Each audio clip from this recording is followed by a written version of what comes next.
Oh. 11-dekabr 2025-yil. Xudo xolasa do'simga keldi xizmatga, Machoskaga. Shu Sabirjon ukamning mollari bor ekan. Baqmaga qolgan ekan, shu mollarni o'lchab beramiz endi Xudo xolasa yaray deydi. 165 kilo ekan. Uka necha so'm qolingan mal? 2 oyda 14 million qolingan mal ekan. Beklabdi. 14 million. Necha? 600. Bu ham 2 oy bo'ldi. 14 million 600 qolingan. Bu malning yaxshi keldi ko'stimaga. 301 kilo keldi. So'ngini bergan uka. Mana boshida ulardi mana. Seryozni ishlaydi. Uchinchisi Xudo xolasa. Bu necha qolingan deding? 14 600 ha? To'xta. 259 kilo. 14 million 600 qolingan. Chu.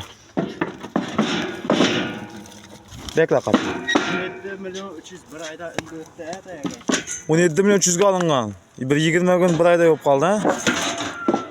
To'xta. Bosh qo'yib tursam aka. 291 kilo. Bu nechaga olingan? Sabirjon? 21,5. 21,5. Qachon olindi bu? Bir oy bo'ldi. Bir oy bo'ldi 20 million 500 ga olingan mal. 367 kilo. 367 kilo. Kenjatay erkatay qo'yma, kenjatay. 11 million ha? Bir oy buni 11 ga olibdi aka.